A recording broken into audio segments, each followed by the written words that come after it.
Toujours en direct d'Argentan, ligne d'arrivée demain soir de la première étape du Tour de l'Orne cycliste, une édition un petit peu particulière en cette année de Covid forcément. Beaucoup de participants puisqu'il y aura 165 coureurs.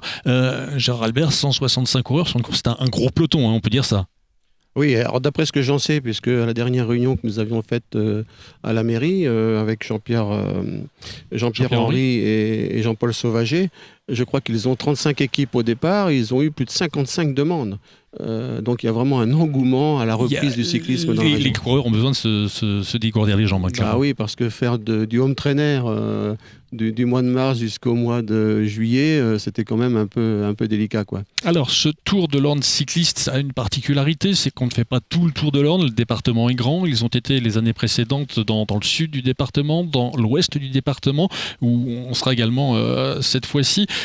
Première étape, ce sera donc demain après-midi, une étape qui sera disputée entre Flers et Argentan. Ceux qui prennent la nationale, enfin la départementale pour y aller, imaginent que ça roule facilement. En fait, c'est une étape terrible parce qu'elle va passer par la Suisse romande.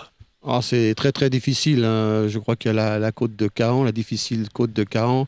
Et ensuite, c'est très très vallonné, vous avez raison. Et il y a aussi sur la région de Train des côtes très très difficiles. Ils doivent repasser, je crois, par Bomigny. Je ne connais pas tout à fait le circuit par cœur parce que je ne fais pas partie totalement de l'organisation, bien sûr.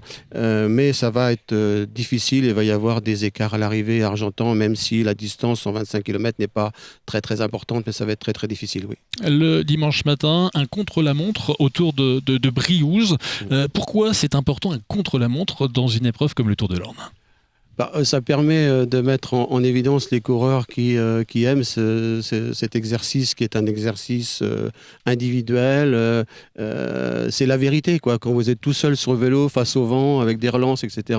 C'est là aussi qu'on voit qu'un coureur est très très bon, quoi. Le contre-la-montre, c'est important dans une épreuve. Ça permet de requalifier aussi au niveau du classement général ceux qui auraient pu avoir des difficultés dans les différentes côtes la veille, quoi. Donc voilà, et c'est un exercice que j'aimais particulièrement. Une épreuve en ligne, un contre-la-montre, et puis à nouveau une épreuve en ligne, ce sera dimanche après-midi entre Briouze et Bagnoles de l'Orne. Là aussi, pour ceux qui connaissent, il y a notamment le col Charlemagne entre les deux. C'est un parcours qui roule un peu plus que le samedi, mais il y a des côtes, hein. Oui, étape un peu plus courte, effectivement, départ de Briouze avec 108 km, mais toujours aussi vallonné dans la région. Donc ça va être une belle bagarre en perspective pour un classement général avec des coureurs dignes de ce nom, quoi, vraiment des bons coureurs. Alors, je me suis laissé dire que parmi toutes les équipes, parce que ça se court par équipe, chacun défend sa région, son département, sa commune dans cette course, parmi les équipes, il y a notamment des équipes bretonnes qui sont particulièrement affûtées, qui sont, faut le dire, un petit peu au-dessus du lot, non ? Ah, la Bretagne, c'est... Alors, la Normandie, terre de cyclisme, Argentan aussi, mais la Bretagne, c'est vraiment... Quand vous allez voir les courses cyclistes en Bretagne, il faut voir le nombre de spectateurs le long des routes. Il y a un engouement vraiment exceptionnel, quoi. Ça vous avez raison, ouais. L'arrivée finale, ce sera aux alentours de 17h, place de l'église Sainte-Madeleine à Bagnoles de l'Orne, dimanche soir. Rappelons que le vainqueur de l'édition de l'an dernier, en 2019, de ce Tour de l'Orne, c'était Esteban Chapelle de l'UV Le Neubourg.